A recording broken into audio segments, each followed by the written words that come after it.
The Rough Drafts podcast is sponsored by Unicorn.com, the world's premier esports betting site. Bet on your favorite games like CSGO, Dota 2, and League of Legends, and earn Unicoins through successful bets, or use Unicorn's exclusive Connect program, where you can earn Unicoins just by playing some of your favorite games. Use your earnings to enter Unicorn's raffles for exciting prizes like Logitech peripherals or CSGO skins. So join Chase and Walter and prove who really is the esports gambling expert.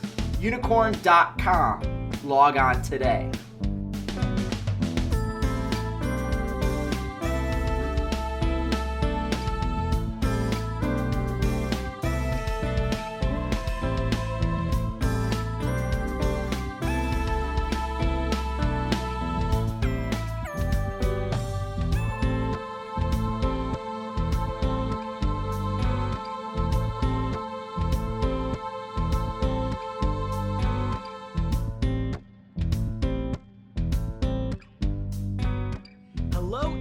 This is Chase, RedShirtKing Wassenar, and welcome to the NA LCS Guess the Lines podcast. We are at the quarterfinals. We're there. It's the playoffs. We've got two great series to break down and try to make sense of how these different teams are going to match up head to head. I'm very excited for the playoffs to finally be here. I feel like taking that week off between week 9 and here has actually helped build my anticipation for these series, and I can't wait to break them down with my good friend and co-host Walter Ceades. Fedczuk. Walter, how you doing, man? Playoffs? Like, geez, 9 weeks. We had a nice bye week, and yeah, that week was like allowed me to like simmer all my thoughts to kind of percolate, and we're gonna have a nice like seafood gumbo of ideas about what I think about the playoffs, and I don't need to make who I think are gonna win it known. I think that's pretty much in the bag. Anyone who's ever watched this podcast could probably have said in week 1, oh, Walter thinks this team is going to win the championship. So I'm excited to see the journey of how we get there. Let me put it that way. Yeah. I mean, honestly, a lot of times, especially in the first round, that's something that people don't necessarily, they underestimate it. Even if it's a series that we think is going to go in a very particular direction, the way we get there is going to tell us a lot about how the rest of the playoffs are going to go.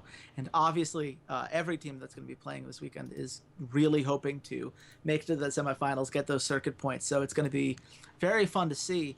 But before we get there, Walter, we do have to talk just briefly on the summer promotion tournament in North America. We previewed this in full last week. We said that both LCS teams were likely to retain. We turned out to be 100% right on that end. Was there anything that did surprise you, Walter? Were you surprised that, some of these games were as close as they were? I'm a little surprised that United kind of rolled over. And that really had to do because their Europeans just underperformed.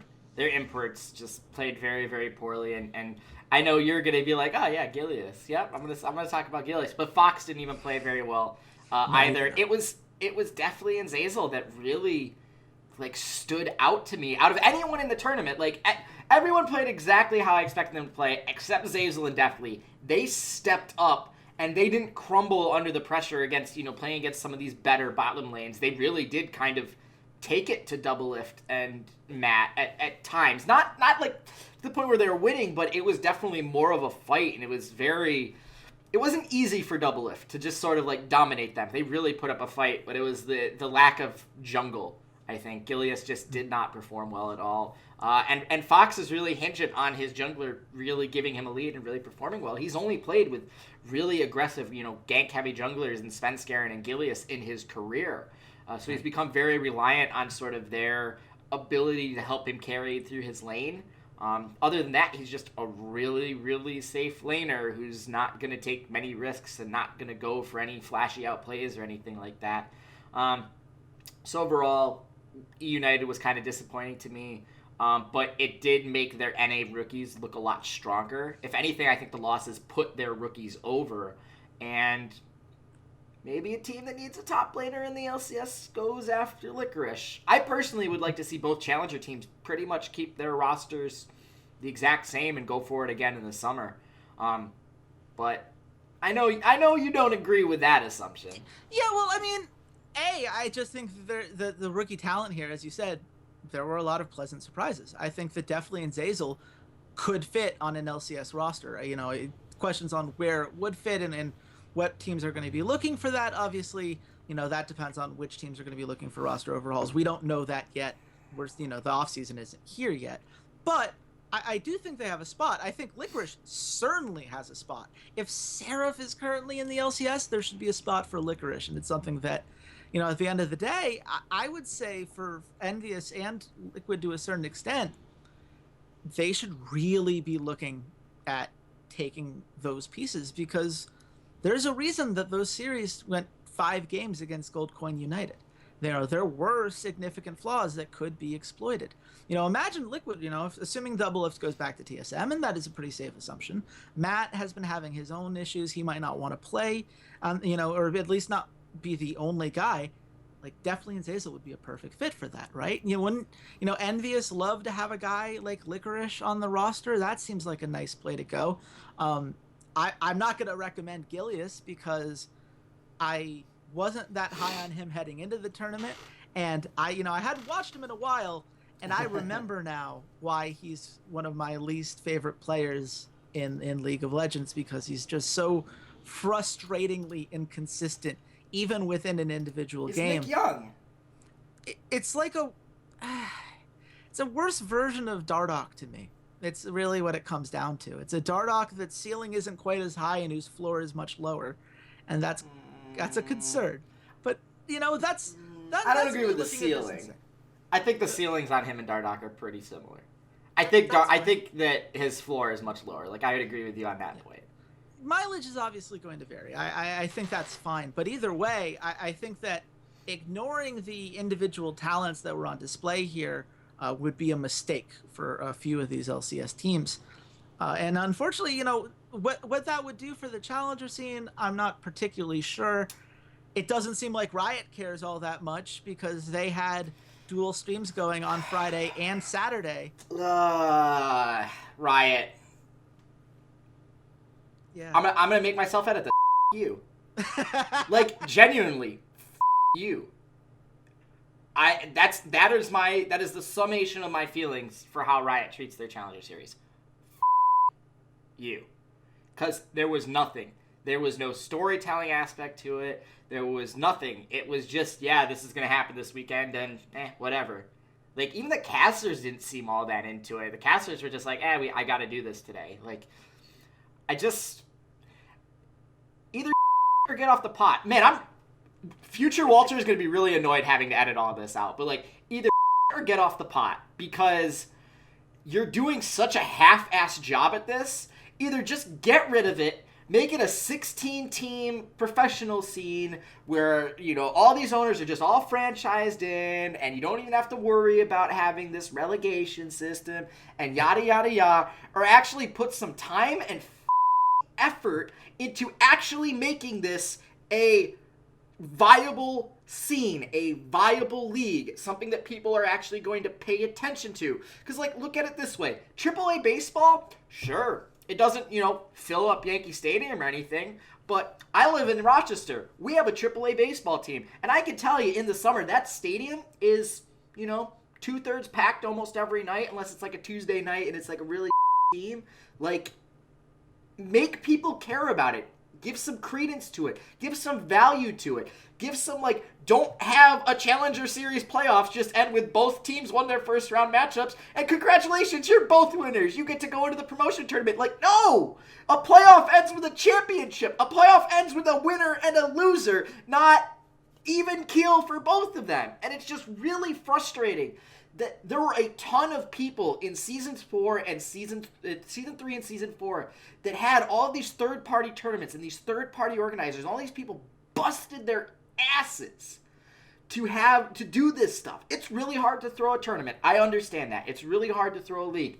I helped do it. I understand that. But all these people that busted their asses doing that, and then this is where we are 4 years later of no one gives a when there were people that did. And it's really, really frustrating that I would just call out Tizza, but I can't call out Tizza anymore because he works on Collegiate. I don't even know who runs the Challenger scene anymore. So I can't even call them out on their and it's just frustrating because I know not everybody's going to like Challenger scene. Not everyone likes terrible, mediocre League of Legends. It's why, normal like Western fans like me don't necessarily watch the TCL or the LCL or, LA, Latin America South and North. Like, I get it. I understand. But there is a fan base here, and there's a group of people that are passionate about it, and the promotion tournament should be that moment where you tell everyone, guys, there is another league you can watch in your own region. Sure, it's not as good as the LCS, but I'm going to steal a page out of WWE with NXT. It's the stars of tomorrow. And everyone should know who Deftly and Zazel and Licorice are after this tournament. But to the regular fan, when they show up on a roster, someone's going to be on Reddit like, who the hell is Licorice? And you're going to have a smart ass like me. They're like, oh, Licorice was the best top laner in Challenger Series last year. And the person's going to be like, oh, who cares? Or worse, I don't believe you, because a lot of the times they only have these very small sample sizes because, they don't get to keep up. So you have to do a very good job of establishing that narrative. And I'm with you. I was kind of abhorred by the way that they handled it. And, you mentioned that EU, they didn't even bother to have a championship game for their Challenger Series. That's not great. And, I think both sections of Riot, maybe they handle things differently to a certain extent, but this is very clearly an attitude that they have across the board. And what this tells me, when you have two streams going head to head, you know that people can't watch both. And the message that you're sending is, it's not important for you to watch both, viewer at home. It doesn't really matter. These teams aren't really teams that you have to worry about, because if they were, we'd be highlighting them and we'd be telling more stories and we'd make them their own tournament. We'd have a big picture with this. We'd really have, casters who are excited about it, instead of looking like they're kind of like, oh man, I got called in on what should be a week off, Because that's what it was for them. Like between week 9 and the playoffs, this is, for half of the casting team, they got their week off and the other half got dragged in and clearly wasn't all that into it. And, you hit it on the head. Riot, if you don't want to do it, someone else will. And someone else would be happy to do it for you. You could totally outsource this and have 90% of it stay the exact same. That way you'd only have to have one tournament for the Challenger promotion side, and you can maybe, invest a couple extra days into making it as good as it should be. As it stood, it was a very underwhelming in presentation across the board, and it was just depressing to see as many people as they did just tune out because, well, Riot didn't care, so why should they? And exactly, that's the key point right there. That's the question that I feel like everyone goes, if Riot doesn't care about the Challenger Series, why should I? And the answer to that question is Cloud9, Renegades, Orion, G2, Gamers 2, whatever, however they started out, G2. The G2 narrative, Splice. But the G2 narrative was one of the best narratives in esports at the time. Of Ocelot was building this team. At first he was playing on it, and they never could get over the hump. They couldn't get in. They couldn't get into the LCS. They finally get into the promotion tournament. And they're the 3 seed, and they're against an 8 seed, and it's like, they're not going to win. And they finally won, and they finally got in. And the jubilation and the excitement that Ocelot had of this dream of being, one of the other, player turned owners to finally get into the LCS. And now I get to, I helped these young players get in. And granted, he ended up changing some of the roster, boo-hoo, whatever. But, that story was so great. Yes. You don't get those stories in the regular LCS. Sure, Noah Winston buying Immortals is a neat story. But, and this is nothing against Noah or the Immortals organization, they didn't earn their way in. They bought a spot. And to me, that's, sure, VC money, investment, that's cool that we have all this big money coming in, but a story of working your butt off, of having to go through, the second tier league and making your way into the upper tier league. If we're going to keep relegation, that narrative is got to be the strongest piece of the Challenger Series, that story. Because the second a team gets into the LCS, That is all the casters can talk about. Oh, this was a team that was in challenge. How many times did we hear that about Splice and G2 about, oh, they were in the Challenger Series last year. We don't, and it's, oh, well, where are they going to place? Oh, maybe 7th or 8th. And then you have G2 that just comes in and wipes the floor, and they haven't lost a split in a year. It took 400 days for them to lose a series in Europe. Like, are you kidding me? And you don't get that narrative. You don't get this building up of your monster in Europe without G2 having that struggle early on and not getting in through relegation, and then finally doing it and just taking the scene by storm. That right there is why you need to care about the Challenger Series. But it's really hard when Riot just kind of shoves that off until they're halfway through the story and go, oh, now we're going to rewrite now we're going to, read you the first 15 chapters of the story, but we're going to speed read it on autopilot so we can get to what we actually care about, which is, oh, they're in our professional league. And for the record, that never works, right? Like, you can't retroactively make someone care about the buildup that they didn't see. And there are so many times where I hear Riot when they talk about Challenger teams saying, a lot of people don't know X, Y, and Z. Well, they could have known X, Y, and Z. You could have told those stories. You could have made the actual tournament this bigger deal. You chose not to do it. And for me, like, it's the ultimate sign for me that franchising is just clearly on the way, and Riot's throwing this together because it needs to be done, and they're moving on from it. Because otherwise, you would imagine that they would pour more time and resources into what's going to be a long-term system that teams should be willing to build into, right? Think about how much Riot has, added these different things to make it more lucrative for investors like Immortals to come in. If you care about Challenger, then you would want teams to come in on that level in the same way, right? There shouldn't only be one path for these venture capitalists to start investing in the League of Legends. And Gold Coin United, is an example of how that might look, but fans have no idea about that because they never got to tell that story. And at the end of the day, it's very hard for me to tell people like this was fun and exciting and interesting because there wasn't the presentation to do that. I couldn't watch both streams at the same time, and I'm an expert who's really invested in this. I can't imagine how alienating it was for the regular viewer, and it's frustrating. It's frustrating because, had one of these teams gotten in, this would have been a concern. Now, obviously, LCS spots retain. It's not as big of a deal this time around, but it is unfortunate that there are now all these players that put together good individual performances, or at the very least did interesting things, and most people aren't going to know about it. But we got to move on to more positive things because the playoffs are on the way, and we have a great series that we start with: Phoenix 1 versus Dignitas. This should be the series of the week, possibly across both regions. Oh, easily.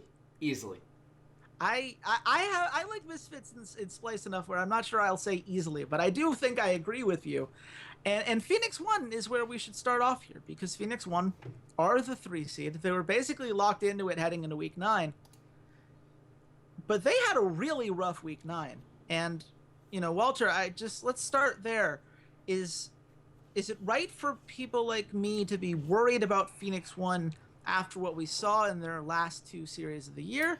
Or is that, an overreaction because of the smaller sample size and some of the decisions they made maybe not being as relevant when we look into the playoffs? So I think there's definitely some Ben Spoot Misfits, we didn't unleash our full power here type thing. I think they were doing some experimentation with their roster. But it was against the top 2 teams in the league. It was against Cloud9. It was against TSM. They got just manhandled by both of them. They made a lot of just casual mistakes that, again, this is a reoccurring theme from Europe. It just seemed like they didn't really care. They knew these matches didn't mean a whole lot. Like you said, they were pretty much locked into that 3 seed. I don't think there was any way at all that they could have lost the 3 seed. So the only thing they were playing for was the 2 seed. And maybe they wanted the extra game. Maybe they just wanted that little bit extra stage practice. They were stuck playing against Cloud9 anyways. They were going to play against Cloud9 in the semifinals anyway, so it's not like it was going to change that matchup at all.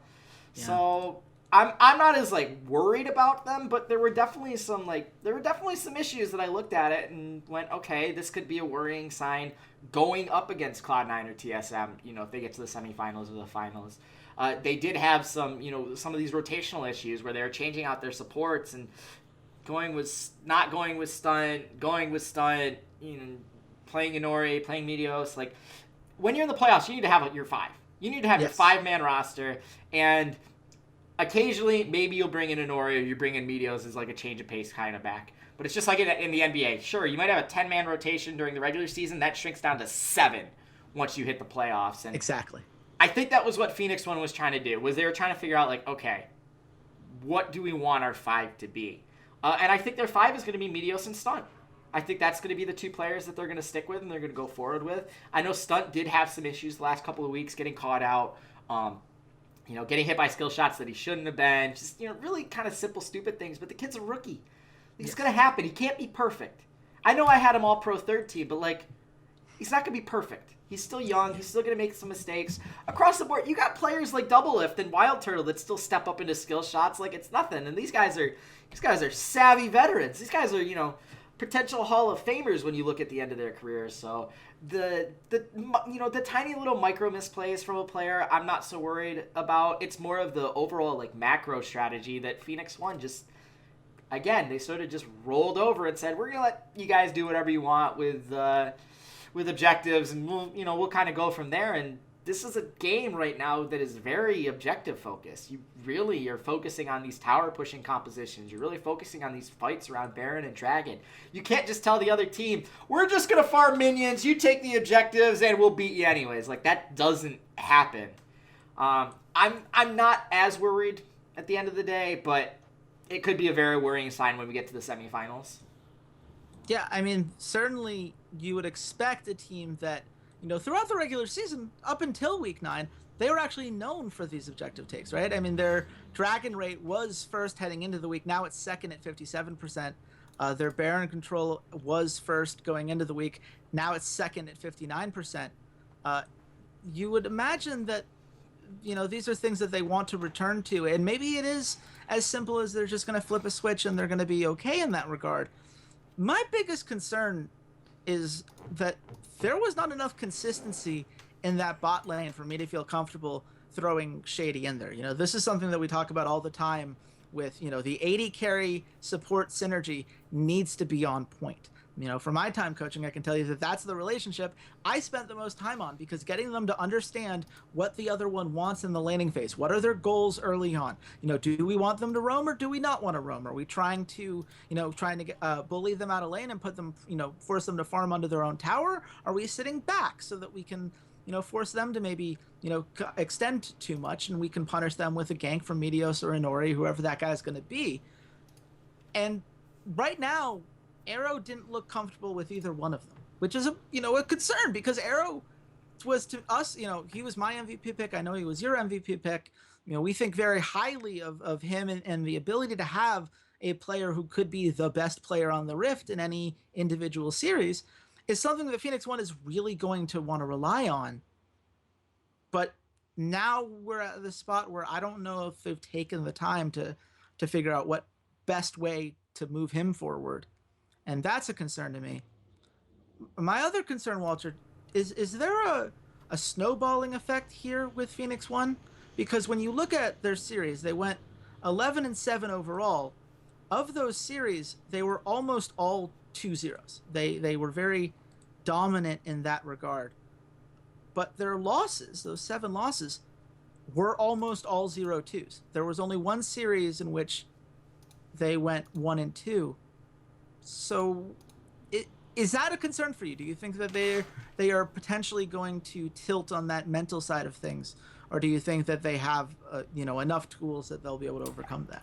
I don't think that's a tilt thing at all. I don't think that has anything to do with mental play. I think that has to do with they are a team that is, we are either going to win or we are going to lose. And it's not going to be quick. It's like the old Immortals thing. We'd rather lose fast than, drag this thing out. They'd rather take that risk earlier on in an attempt to turn the game as quickly as possible. And I think that's something that Phoenix One does a lot. When they are behind, they really try to make plays to get themselves back into the game. And it's great. When they work out, it'll pull you back into the game. When you go for, a sneaky Baron, that'll pull you back into the game. When you go for a team fight at Dragon, if you win it and you get the Dragon and you can start pushing down some towers, great, that'll get you back in the game.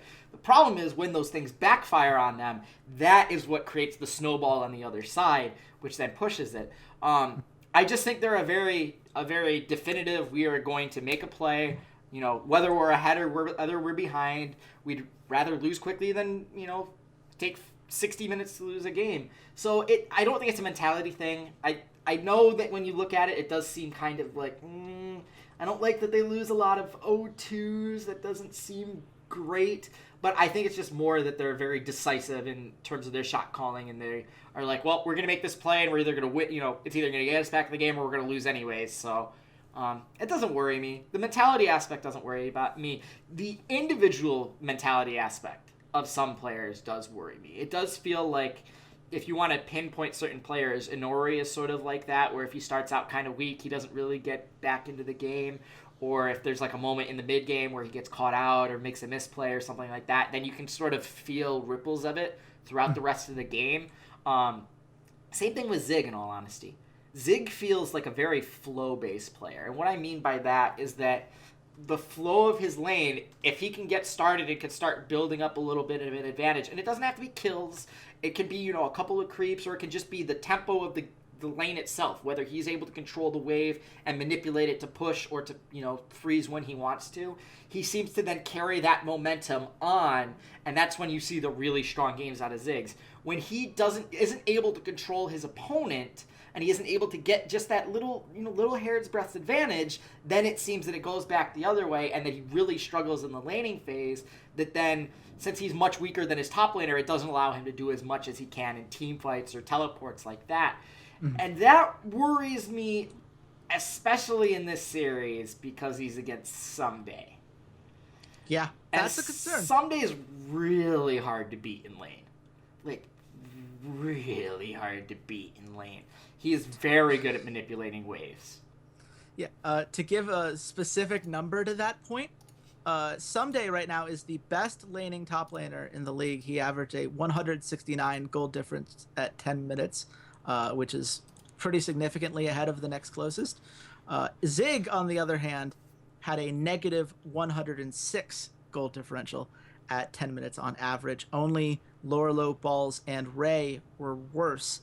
That's not really where you want to be, and I do agree with you that that's going to be a concern for them in terms of, getting enough momentum in the other lanes to keep him ahead and put him in a place where he can be comfortable and be a valuable asset when they do want to turn those big fights that are going to accelerate the pace of the game. Dignitas obviously is going to be looking to come up with a very different way of winning. This is a much, I would say, a very different pace for the team. What are you seeing in Dignitas that has you excited about them heading into the playoffs? I mean, I still don't think they're a contender, which disappoints me because I thought they were going to win. I thought they were going to get everything to mesh. But they learned how to play around Someday in a way that wasn't saying, Someday, we're going to hop on your back. We expect you to be our only win condition. They've done things to accentuate their other players' strengths. They've really started to get Keen counter picks. They've really been focusing on getting Keen the last pick and putting him into advantageous matchups for himself. They've really focused on what is Lod good at. Lod is good at being a bully and pushing towers.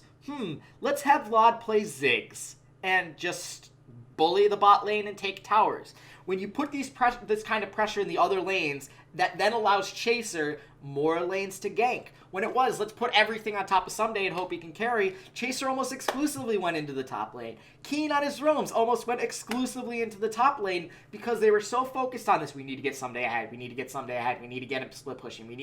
He's our only win condition, that you could basically guarantee Chaser was never going to go bot lane. And then the last half of the split, Chaser is now, now that they've realized the strengths and weaknesses of their lanes and how to highlight their strengths, now Chaser feels confident and comfortable going for bot lane ganks, going for mid lane ganks, just invading, and sort of leaving Someday mostly on his own, and relying on the fact that Someday is such a great laner. He has 8.6 CS per minute. If you're looking at Zig, that's 1 CS per minute more than Zig. Looking at CS differential, he also leads the league in CS differential at 10 at 4.8. That's almost 3 points higher.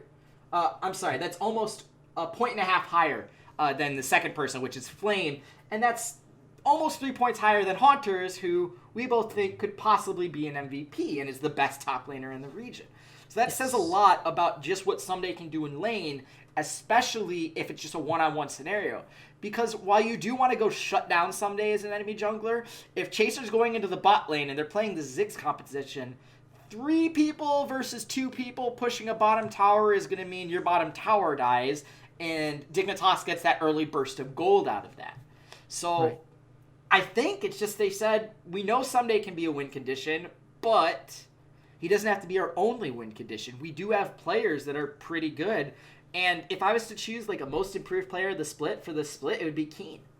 I think Keen is really broken out of his shell. And granted, like, he still has some really, really stupid decisions. He walks into some bushes that I'm just like, I don't know why you're there at all. His roams sometimes can just come up completely empty where he doesn't take anything. He doesn't go put down a ward in the enemy jungler or like anything. Right. But he's really established himself as a very solid, if you want to be a top 3 mid laner in North America, you have to be able to beat me kind of gatekeeper, which is cool. I like that. He's one of those guys that stuck around for a while, and I like to see him succeed. Yeah. I think they just figured out how to win games. I think that's what it comes down to.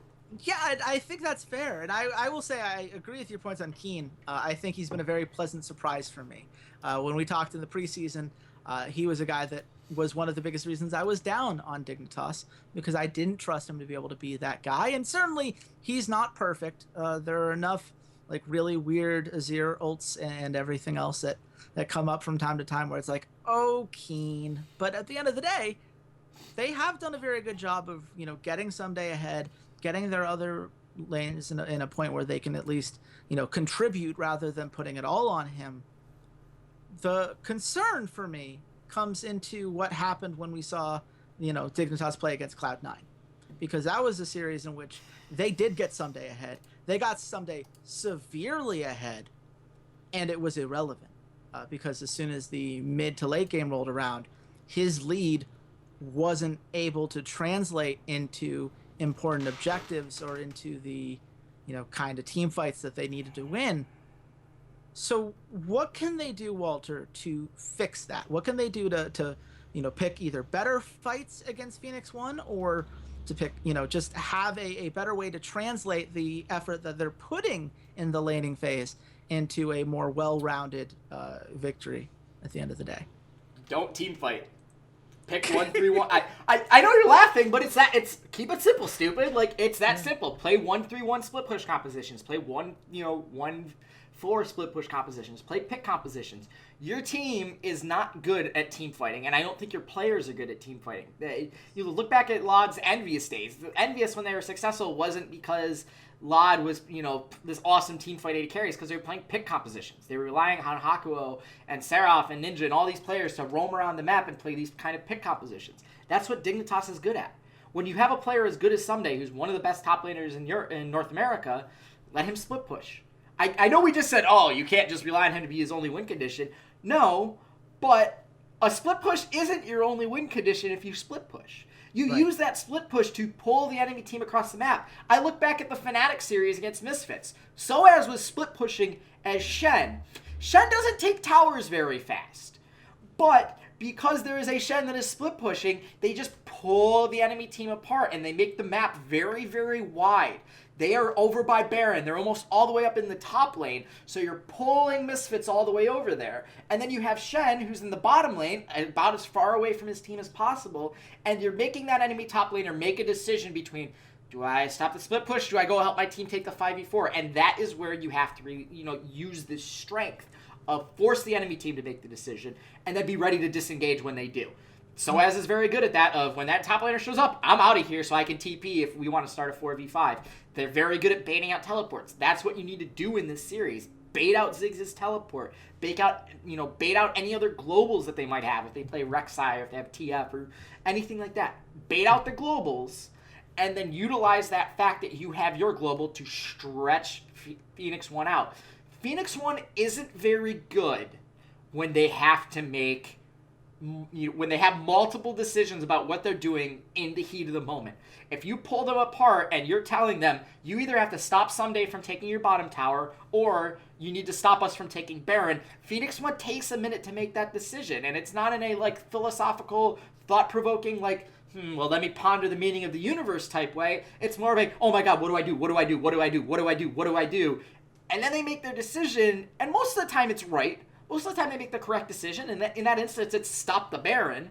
But that split second of indecision could be the difference between you getting that bottom tower or you escaping from that Baron pit, that Baron bait scenario, or you getting caught out. So I think that's really where Dignitas has to apply sort of a pressure point, is you do have an exceptional top laner against a weaker top laner. Yes. But someday having all your gold and having all the experience and just, sitting in a side wave is not a win condition in and of itself. Right. It's how you use it, and you don't need to put all your gold and experience and farm into him to utilize that type of split pushing scenario. You just need to give him a little bit of a lead over that enemy top laner. So I think that's, if Dignitas is going to win this series, they have to do that 3 out of 5 games. Yeah. And, what that also does, for the record, if you can get Someday going a little bit, then Chaser can theoretically put that attention on the bottom half of the map, because the bottom half of the map is going to need the help. Certainly, Ryu is a strong mid laner. Arrow, we already said, was someone that we put as the MVP of the season. Inori and Meteos both are very good at kind of ganking and getting those lanes ahead. So if Chaser doesn't have the same impact, if Keen and Laud are kind of left to fend for themselves, this is going to be a problem for them. Certainly, I think how we exit the laning phase is going to tell us a lot. When Phoenix One wins, they tend to have won early and can snowball pretty effectively. When Dignitas wins, it's been much longer, drawn-out games. And, that's not necessarily a positive, but it is something where, Phoenix One doesn't necessarily have that snowball lead. The longer the game goes, the more Dignitas is comfortable compared to what you'd expect Phoenix One to be at. So, Walter, all of this into account, where did you put the line? One final point. I think Rengar and Elise are going to be very, very important in this series. They're going to be very, very important from Elise can tilt that top lane matchup early on, and Rengar, once he hits 6, can tilt that matchup, going into the mid game. So keep an eye out on those 2 picks. I think that both players are very good at those picks. If Meteos plays, Elise obviously goes up in priority. If Inori plays, I think it's Rengar that goes up in priority for Phoenix One. Yeah. That being said, I have Phoenix One at -200. Okay, you and I split this one because I also said Phoenix One -200. It is Phoenix One -185, which gives Dignitas at +140. Now, if you're thinking that Phoenix One is going to win this series by a considerable margin, a 3-1 or better, nope. That would be +120. Oh, otherwise, if you think it's going to 5 maps, it's +175. There wasn't any other plus odds as far as things that I noticed as prop bets that would be super valuable. That's the problem, is I feel like... See, I have this as a 3-1 Phoenix One victory, just to give my prediction right here. I think the Phoenix One is the better team. I trust that they will figure it out, even if they didn't necessarily show at the end of the split that they didn't necessarily pick the best guys at the best time, but they've had a whole week, and I think that week does a lot for a team like that was relying on building up some synergy that wasn't necessarily there at the end of the split. Well, now they've had a lot of time to practice that. So I don't mind the 3-1 at all. If you would prefer to take something more on the safe side. I don't mind the 3-1 at all either. My issue is I only see 2 outcomes on the series. I see Phoenix One winning in 4, or I see Dignitas winning in 5. Those are the only two outcomes I see. I don't see this being a sweep in either way. Yeah, I agree. I don't see Dig winning 3-1. I think it's either it's going to go to 5 maps and Dignitas wins, or Phoenix 1 wins in 4. So I think Phoenix 1 winning in 4 is more likely. And you said that's at plus 125? That's plus 120. 120? Yes. Okay. I have to think about it. Okay. I have to think about it. We'll come back. We've got another series here, and that series is going to start with CLG versus FlyQuest. This was the one that we really didn't know until the very last series which one of these teams was going to sneak in. FlyQuest needed to win against Team Liquid, and they were able to finally secure that. It was not an easy series for them. They went the full 3 maps. They did beat up on Echo Fox, though, so I don't want to pretend that they're not that they didn't, at least have some signs of life compared to what we've seen. Walter, what's your feeling on FlyQuest heading into it? Do you feel better or worse after what you saw in week 9? See, I feel slightly better about FlyQuest, not because of their performances in week 9, but because it's high, and I just know there's going to be some crazy backdoor late game macro decision that FlyQuest is going to win because they make some weird decision. They're going to go for a base race or something ridiculous. Like, that's going to be one of the outcomes of one of these games is just going to be High makes a shot call decision and it's going to decide the game. And I feel a little bit better about FlyQuest because of that, because they have High. But at the same time, they're against probably the other historically really good macro shot calling team in CLG, at least over the past 2 years, basically. That's been CLG's calling card, has been we're really good at macro decisions and we're really good at these, mid to late game team fights, which makes this matchup very, very interesting to me. At the end of the day, it just comes down to FlyQuest is not as talented. Out of the 6 teams here, they aren't as talented as the other 6 teams. They aren't as talented as I think Echo Fox or Immortals either. They got here just through sheer force of will and Echo Fox? That's harsh. Team fight decision making. Echo Fox was really not a good team down the stretch. I'm saying talent though. I'm saying talent wise. I think talent wise, Echo Fox top mid and jungle were more talented than FlyQuest top mid and jungle. We can argue about Acadian and Mood. That's fine, but I'm just saying that's when I look at just pure talent. That's where I'm coming from. Yeah, I see what you're saying. So I guess the question has to be then, how can they minimize the impact of that? What can FlyQuest do other than just High shenanigans? Because there will be some shenanigans, I'm sure, in the pick and ban phase. I expect some shenanigans. What are the tangible things they could do to set themselves up in that regard? Because they are certainly the underdogs here. I mean, that's the problem is it's not tangible. This isn't sure in pick and ban I could say, oh, they pick, winning lane matchups for themselves, but we're talking about 2 teams that don't really care about lane dominance. That's not their style. They care about that one team fight, from the 25 to 40 minute mark.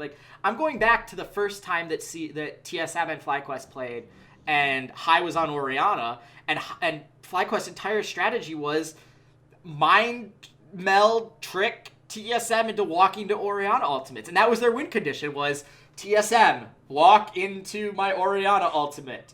Please. Yes. How do you quantify that? How do I say that's tangibly what needs to happen? Because that's both of these teams' win conditions is try not to get just destroyed in the laning phase. Try and keep it close and then know that you're better at team fighting. You're better at making decisions about how to pull people around the map, making that decision of when Someday is split pushing, nope, I'm going to ignore Someday, we're going to go fight 4v5, or we're going to make Someday come to us, that type of stuff, which both of these teams are very good at. FlyQuest because of High and his puppet master, shot calling style, and CLG because that's just them, that's just how they built that entire roster is we're all on the same page. We all know what our job is supposed to be. We all know what we're doing in team fights, and it seems almost for CLG instinctual at this point. Not, that Afromu is pulling everybody's strings or Smithy or whoever. And it's really tough to quantify that. It's really hard to say, definitively, if FlyQuest does this, this, and this, they win this series because both teams are so reliant on that one team fight. Well, it's interesting that you say that, right? Because that's certainly not how anyone would have described FlyQuest during the first 4 weeks. You know, originally this was a team that was hyper aggressive in the laning phase. You know, you saw Moon ganking all of the time, and they would just snowball these games. You know, they were at one point the best early game rating team in the league. Right now, they're fifth at 54.1. You know, so a pretty steep drop off of that regard, but they still have the fastest average game time in the league. They still really like to accelerate the pace, and that big team fight that they want to win, they want to win it around that 25 or 30-minute mark, because the longer it goes on, those team fights get worse and worse and worse for FlyQuest. They definitely haven't been as sharp on that in recent weeks, so I don't mean to disagree. I mean more to say I think that they need to return to that. I think they really need to get back to those aggressive plays, you know, force CLG to be on the back foot, which should be easy enough to do. CLG's laning phase has been terrible. They're right now, they had a 44.0 early game rating in the regular season. That is the second worst in the league. Only Team Liquid had a worst early game.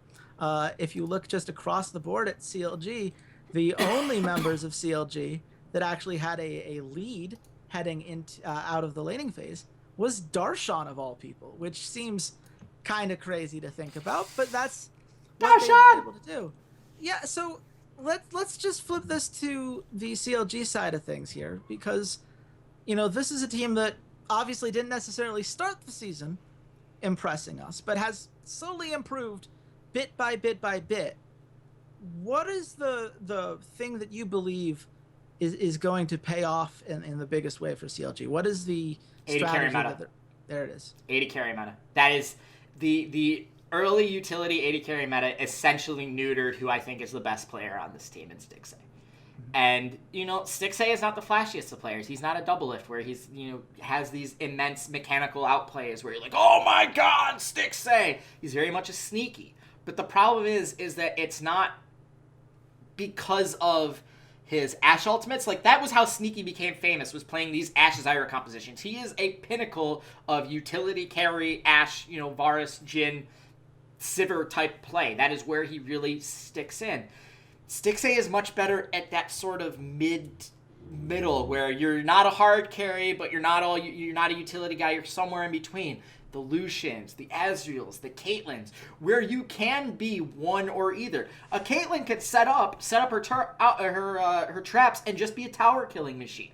Or she could be on the outside of team fights. You get a Runons and you're getting these headshot crits off, you know, on all of these different members.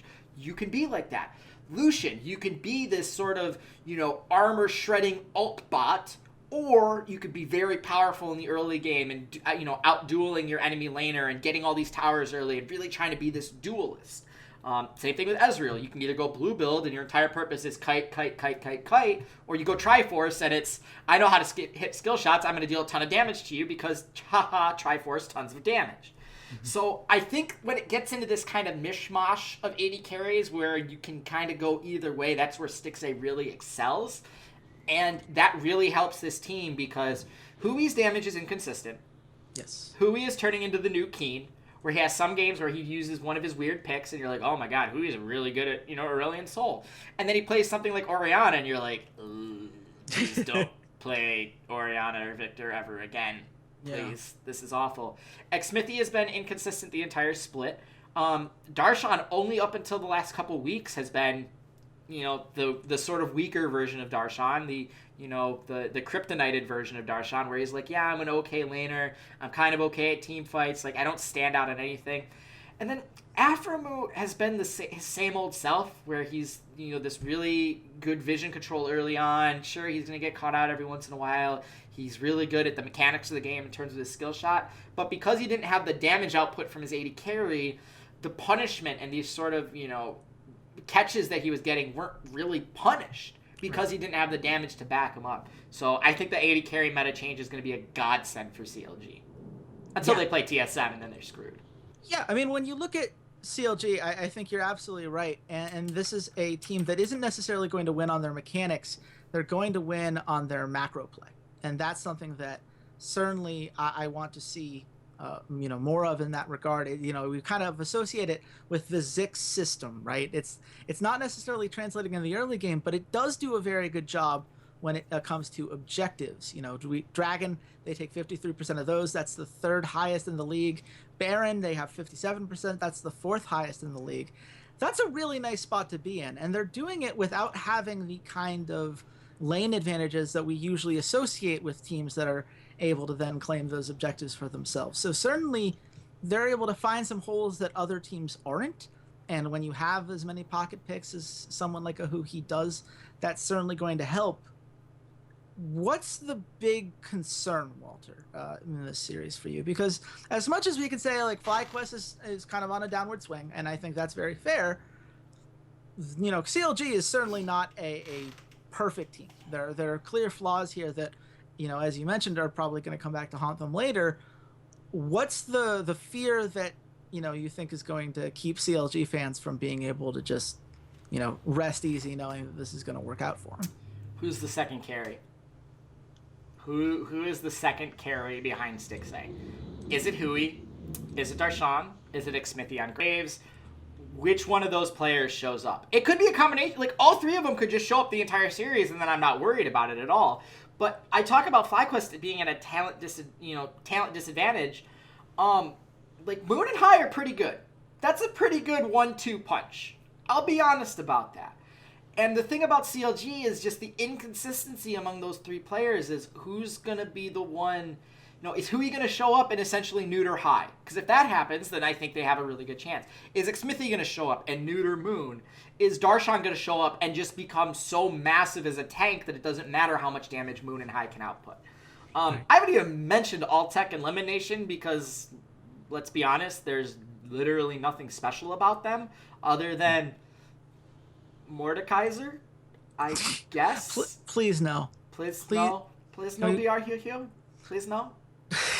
No? No. Chase has been around since season 2, so he understands the meme. I understand the way. I just say no way. That's where I stand today.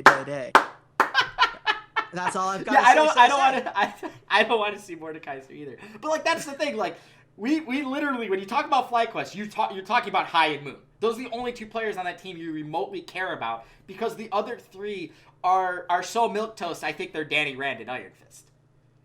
It's just they're just bland. They're just bland. They don't do anything. Anytime this team wins, it's not because you're like, oh, Balls made a great play. All-Tech made a great play. It was like, yeah, Moon or High had an exceptional play, and that's what won them a game. It's never been, All-Tech hard carried. Everything is always a setup for Moon or High. And that's where I think CLG might struggle. But at the same time, it could just be that the other four players, like Stixay takes, is the equivalent to one of FlyQuest carries, and the other four CLG players are just that much better that it doesn't matter that FlyQuest has that extra carry, that extra star. It's that the team effort of CLG is going to be enough to just sort of block it out. I'm thinking sort of like in 300, the team members of CLG will block out the sun, that type of thing. So in this case, it would be the Moon. But yeah, I just this is a team where I think the two best players on the Rift are on FlyQuest, but 3 through 8 are CLGs. See, I think Stixay is probably the best player on the Rift as far as I'm concerned here. That's fair. I think Stixay's been great, and it hasn't. CLG's stats, when you look at pure KDA, don't necessarily look all that great because when they lose, they die a lot. But it's worth pointing out that Stixay had more kills overall than Arrow did, only slightly behind in kills per game. Certainly, he's been a playmaker for them in a way that All-Tech just hasn't been. He does fine. There was a reason I almost had him as my third team All-Pro. Like, he does enough. He doesn't get you in trouble. He's going to get out of the laning phase without being too far ahead or behind in either direction. He'll clean up fights when the rest of his team gets the engages. It just feels like that synergy, which has been the strength for FlyQuest and was the thing that carried them so much in the first half of the season. Well, this is CLG. CLG's been playing together even longer, as a full 5 unit. Certainly, some FlyQuest guys have been playing longer as the core 3, but synergy is not the problem here. You're not going to have one team that's more cohesive because they have more experience together than the other. It's going to be who can execute on that. And at least recently, it does feel like CLG are better at executing their current plan than what FlyQuest has been doing. So, Walter, all of this into account, what's your bet for the week? Where do you think the line goes? All right, so CLG fans, calm down. I know I'm being very, very nice about you. It's because next week I'm about to just murder you, just so you know. So I'm getting all my nice words out of the way now. So next week, the TSM fanboy is going to come out because TSM aren't playing this week. So I felt no reason to bring out the TSM fanboy, even though I've said TSM, 5 times in this TSM sentence? Yeah. So you're going to get your comeuppance next week, guys. Don't worry. An elephant never forgets, and TSM versus CLG is one of the old school rivalries. That being said, that should tell you who I think is going to win this series. I have CLG at -175. Yeah, you got this one, and with it, the lead in the contest. I overthought it, which is a running theme on all of these episodes I've been losing recently. I just looked at CLG's last week, and I said, they got 2-0'd by Immortals, and I didn't think Immortals, they didn't make the playoffs, so they clearly had some severe flaws, and they needed 3 maps to beat Envious, including that game 3, which was a giant clown fiesta. So I said CLG -140. I thought that was fair. Turns out the actual line is CLG -208. So they're much heavier favorites than I expected. That puts FlyQuest at +155, which is not bad underdog value. It's not bad underdog value. It's not bad.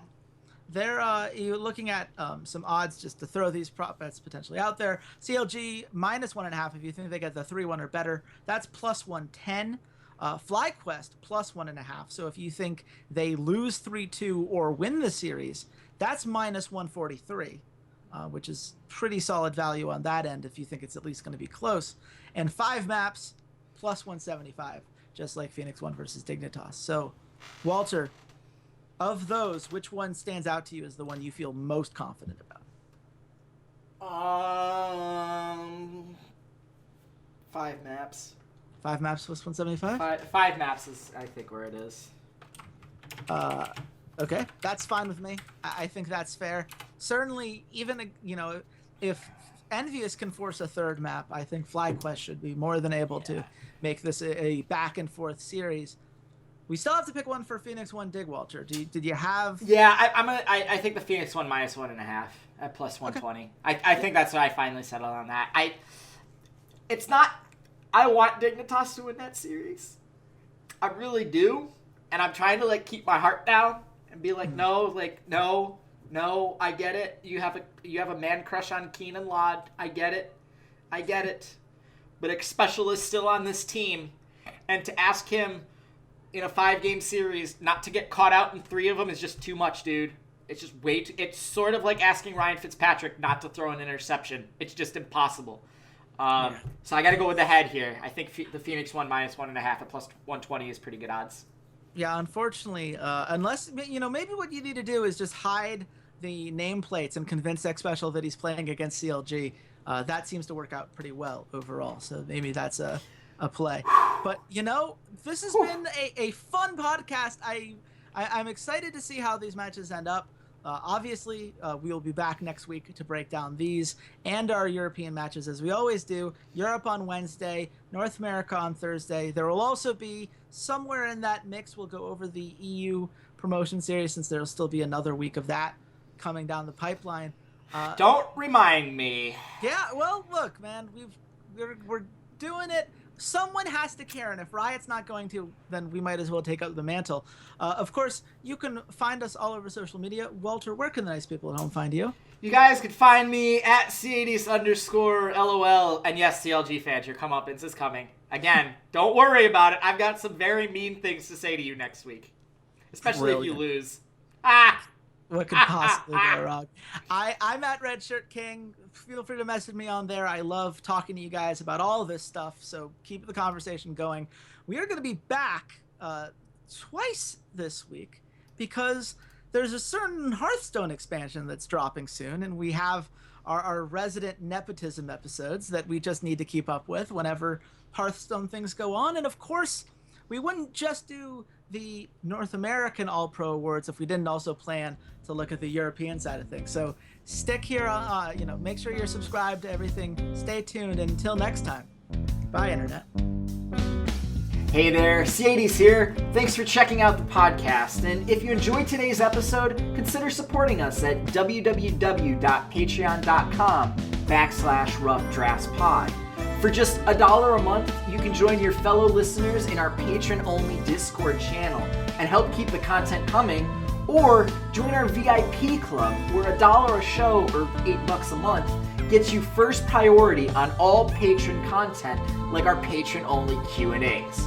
And check us out on all of our social media, Twitter @RoughDraftsPod, Facebook.com/RoughDraftsPod, SoundCloud.com/esportsroughdrafts, as well as on iTunes and YouTube by just searching for the Rough Drafts Podcast. Thanks for listening, and goodbye, Internet.